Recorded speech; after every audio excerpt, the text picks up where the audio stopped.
ကဲမျိုးတို့ရေဒီတစ်ခါတော့ကျမတို့လေကူမြန်ဆန်တဲ့ရန်ဟင်းလေးတစ်ခွက်ဖြစ်တဲ့ပန်းကော်ပြီးတီးစုံကြော်လေးကြော်မှာဖြစ်ပါတယ်ကျက်သွန်ပြူတပြားရိုက်ထားမယ်ကျက်ဥတစ်လုံးသုံးပါမယ်စီပူလာအောင်တည်ပါမယ်ရှင်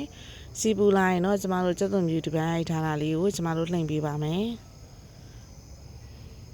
ကျက်သွန်ပြူတပြားရိုက်ထားလေးရပြီဆိုရင်တော့ကျမတို့ကျက်ဥလေးကိုထည့်ပြီးကြော်ပေးပါမယ်ကျက်ဥလေးကိုကျမတို့ကျွတ်ပြီးတော့မွေးသွားတဲ့အထိကြော်ပေးပါမယ်ရှင်ကဲကျမဒီတခါပေါ့နော်ပန်းကော်ပြီးတီးစုံကြော်ကဘာတွေပါလဲဆိုရင်ကျမပန်းကော်ပြီးတပွင့်သုံးထားတယ်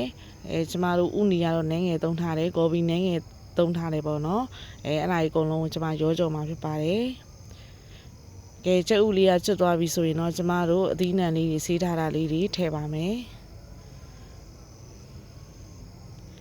အရသာမုံကတော့ကျမနှစ်စွန်းထည့်ပါမယ်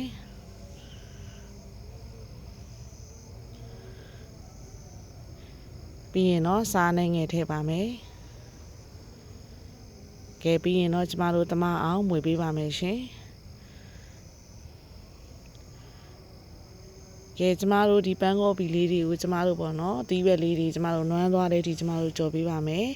တချို့ကကြတော့လေရမ်းပေါ့နော်နွမ်းသွားတာမကြိုက်ဘူးနူးသွားတာမကြိုက်ဘူးဆိုရင်တော့ဒီနေထားလေးမှာပဲစိတ်ရှိလက်ရှိလှိမ့်ပေးပေါ့နော်နည်းနည်းလေးနူးတာကြိုက်တယ်ဆိုရင်တော့ကျမတို့ထမင်းစားစွန်းနဲ့ပေါ့နော်တစ်စွန်းနှစ်စွန်းလေးထည့်ပြီးတော့ပန်းကော်ပီလေးနူးသွားတဲ့ဒီကျမတို့ကြော်ပေးလို့ရပါတယ်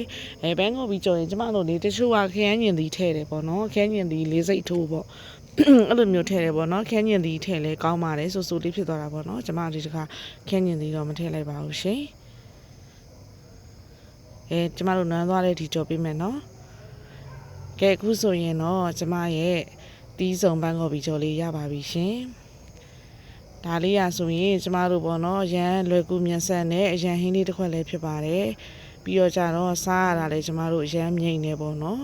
ရန်စားကောင်းတဲ့ဟင်းလေးဖြစ်ပါတယ်ကြော်စားကြည့်ကြပါနော်ကျေးဇူးသူများအားလုံးလည်းကျေးဇူးတင်ပါတယ်ရှင်